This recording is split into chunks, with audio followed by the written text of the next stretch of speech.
ஒரு கல்யாண வீட்டில். என்ன அண்ணி, நீங்கள் மட்டும் கல்யாணத்துக்கு வந்திருக்கீங்க, அண்ணன் வரலையா? ஆமாம்மா, உங்கள்கிட்ட சொல்ல மறந்துட்டேன். அண்ணன்னு ஆக்சிடெண்ட் ஆகிட்டு கோமாவுக்கு போயிட்டாரு. என்ன அண்ணி, நம்ம ஊரில் இல்லாத ஹாஸ்பிட்டலா? இங்கே பார்த்துக்கிறத விட்டுட்டு எதுக்கு அவர் கோமாவுக்குலாம் போனார்?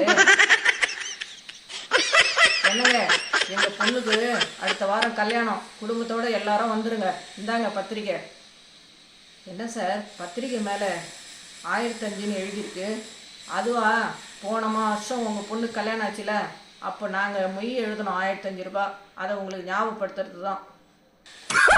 2 பேர் ஒரு வெளி இடத்துல சந்திக்கிறாங்க. 2 பேர் சந்திக்கிறாங்க. Hello sir, where are you from? Tamil Nadu. Have are you? Good. என்ன படிச்சிருக்கீங்க? உங்கள் அளவுக்கு தான் படிச்சிருக்கேன். என்ன சொல்கிறீங்க? ஒன்றும் புரியலையே. ஆமாம் சார், நானும் உங்களை மாதிரி தான். Where are you, how are you, அதுக்கப்புறமா யூட்டர்ன் அடித்து தமிழ்லேயே பேச ஆரம்பிச்சிருவேன். ஒரு வீட்டில் கணவர் சாப்பிட்டுட்டு இருக்காரு, மனைவி இருக்காங்க. ஃபோன் வருது. என்னங்க, உங்கள் அம்மா தான் கால் பண்ணுறாங்க. சரி சரி, நீ ஸ்பீக்கரில் போடு. அம்மா, எப்படிம்மா இருக்க? நல்லா இருக்கேன்டா, நீ எப்படி இருக்க? நல்லா இருக்கேன். அந்த ராட்சசி என்ன பண்ணுறா? யாரும்மா அது ராட்சசி? உன் பொண்டாட்டி தான்டா. ஏம்மா, என் பொண்டாட்டி தேவதம்மா, அவளை போய் ராட்சசின்ற?